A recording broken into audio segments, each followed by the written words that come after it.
It is Friday. Welcome everybody to the Pack a Day podcast here on YouTube. I'm your host, Andy Herman. We are one day away from Packers Rams. I know you can't wait. I can't wait. It's felt like forever since there's been Packer football. Everyone just is ready to get this game started, especially with the COVID stuff going on. Let's just kick this game off already, but we are almost there. Obviously, I'm going to be going over Packers Rams as a key piece of this episode, as I have been all week, but a couple things that I want to get to first before I get to Packers Rams. And first of all, I want to kick things off with the New York Jets' new head coach, Robert Saleh, the defensive coordinator from the San Francisco 49ers, will be taking over in a head coach capacity for the New York Jets. And you might be thinking, Andy, this is a daily 365-day-a-year Packers YouTube podcast, whatever you want to call it. Why are we talking about the New York Jets head coach? Well, there's actually a few different Packer connections and storylines and threads here that we need to connect. So first of all, and I think maybe most important is, it seems like the Detroit Lions were very interested in Robert Saleh as their potential head coach. Who knows how serious they were? Who knows if they would have eventually made him an offer? But I think this is overall a good thing. I think Robert Saleh was one of the top candidates on the market for head coach. His defense in San Francisco far overachieved this season, especially with all the injuries that they had. And even if Robert Saleh doesn't elevate the Detroit Lions to a perennial playoff team or a Super Bowl contender, he's just one of those Mike Zimmer type defensive coordinators that, even if it doesn't equate maybe to all the wins in the world, it's still a pain in the ass anytime you have to play him. And I think you have a little bit of that with Robert Saleh. So the fact that he doesn't go to Detroit, and frankly, I think he's going to be a very good head coach as well. So you avoid him in the division. And again, bare minimum, it just makes Detroit's defense that much better because he's an incredibly impressive defensive mind.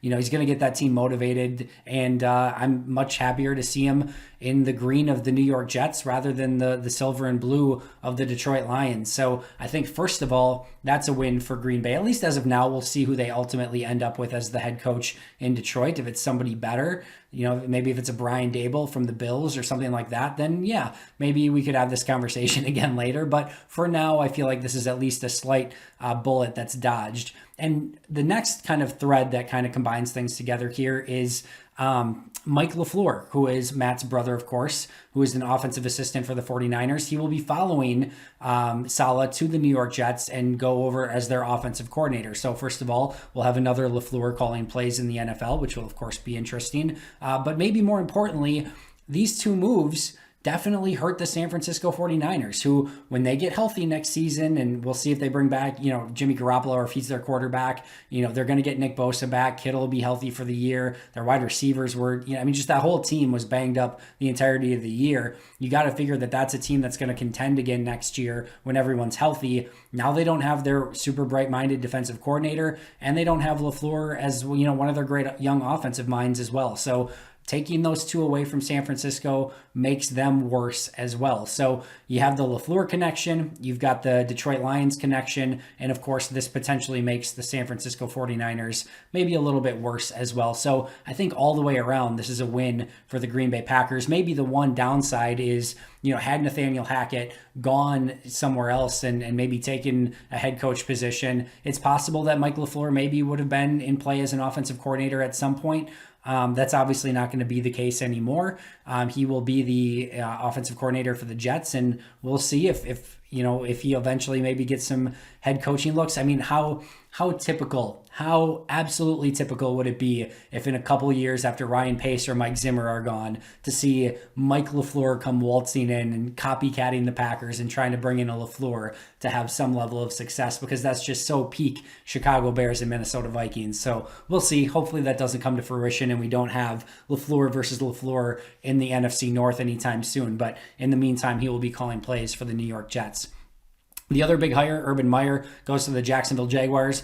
Not too much to say here other than I'm kind of disappointed in it, just because this Jaguars team always feels like it can be a really fun team, and then they've got like a Blake Bortles at quarterback, or they, now they're going to have the first pick, all this salary cap, a ton of picks. They get to bring in this new exciting head coach, and it's Urban Meyer. And maybe it's just my Wisconsin fandom and not like Ohio State and those sort of things that are coming in, but I don't know. The move just doesn't do a ton for me. I would have loved to see them go after like a Brian Daboll or someone like that, pair him with Trevor Lawrence, have a young head coach, young quarterback, build that franchise from from the ground up.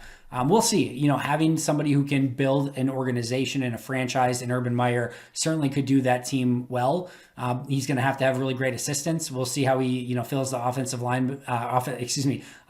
coordinator and defensive coordinator coach positions. It sounds like Scott Linehan is in the front running seat for the offensive coordinator, which yuck. But we'll see what happens in Jacksonville. Not enamored by that hire, but we'll see what comes of it. All right, my next topic today is going to be this upcoming free agent class. And I know, right? Who cares about the free agent class? We're focused on the here and now with the playoffs this weekend, but I just feel like there's one name that hasn't been mentioned, right? So everyone's talking about Corey Linsley and Aaron Jones. Of course, we talked about Bakhtiari and Kenny Clark in the past. All of them, they've all been talked about in some capacity, Jamal Williams, so on and so forth. But the one that doesn't ever seem to really get brought up is Mercedes Lewis. And he is a free agent as well. And it's going to be interesting to see. And my guess is maybe that this is in Mercedes' court a little bit more, and they kind of know the price. It's going to be a 1 year, $2.5 to maybe $3 million deal for Mercedes. They know the price point. It'll take almost no time to negotiate. However, I'm wondering if maybe Mercedes wants to see if Green Bay wins a Super Bowl and he can retire, walk off into the sunset as a Super Bowl champion. I certainly wouldn't blame the guy if that happened, but this is a fairly key piece to this Packers offense. You take Lewis away, you don't have that blocking tight end on the roster, and there's just not that many of them. There's a handful throughout the league that can maybe block remotely close to what Mercedes Lewis can do. A lot of them aren't available. I'll have to ask, Ben Fennell or, one of the draft experts, or look at it myself as I dig more into the draft, if there's a key blocking tight end that might be available in the draft. But usually that's a skill that takes a lot of time to develop. So that would be a big loss for Green Bay, and I'm interested to see on how that kind of develops. Obviously, if you lose him because you win a Super Bowl, I would take that trade-off in a second, but Mercedes Lewis is the under-the-radar free agent that nobody seems to talk about, but would certainly leave a major gap within the Packers if he were to leave in some way, shape, or form.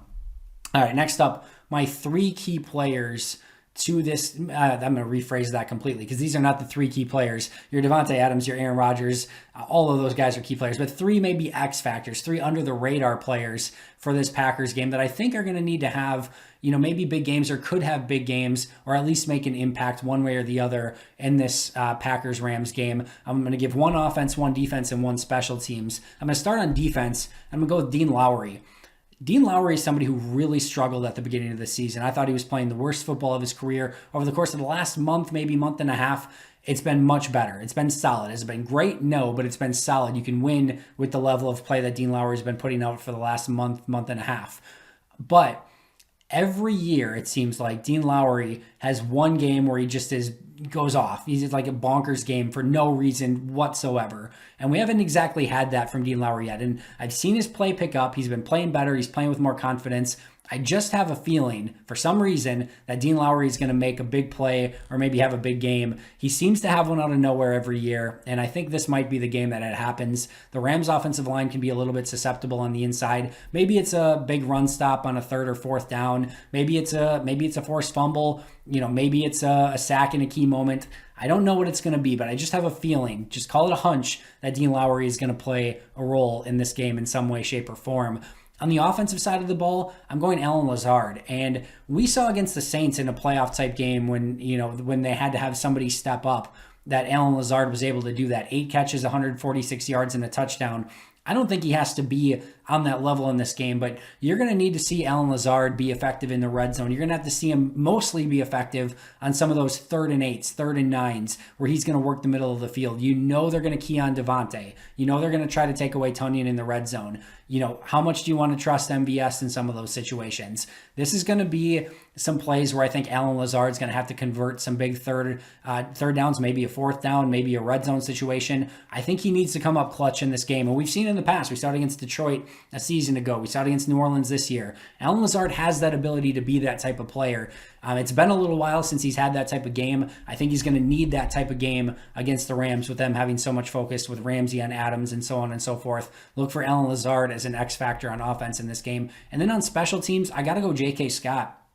We've seen the inconsistencies, the ebbs and flows of J.K. Scott throughout the season. I think it's fairly safe to say I still think Green Bay can win this game fairly easily. We'll see. I'm confident they're going to win. I don't know if it's going to be by a point or by 30 or something in between. I do think they win. I don't know by how much, but I feel like there's going to be maybe some more punts in this game than Green Bay is used to. And granted, they're not used to very many, period, but I feel like J.K. Scott could be a key player in the field position battle. And when you're going up against the number one defense in football, you want to be able to have good field position throughout the game. You don't want to have to, constantly have the Rams split field possession because your punter's not taking care of business and shanking punts or, heaven forbid, having punts blocked or return for touchdowns. J.K. Scott's got to have great hang time. He's got to get the ball, with some level of distance and pin the Rams deep in their own end zone. Make Jared Goff and that offense work the length of the field. Do your defense and offense some favors. I think this is a key game for J.K. Scott. So 3 X factors: Dean Lowry, Allen Lazard, and J.K. Scott. Last but not least, everyone's been talking all week about what the Rams have on defense and why it could be a problem for Green Bay. But not many people have talked about what the Rams don't have.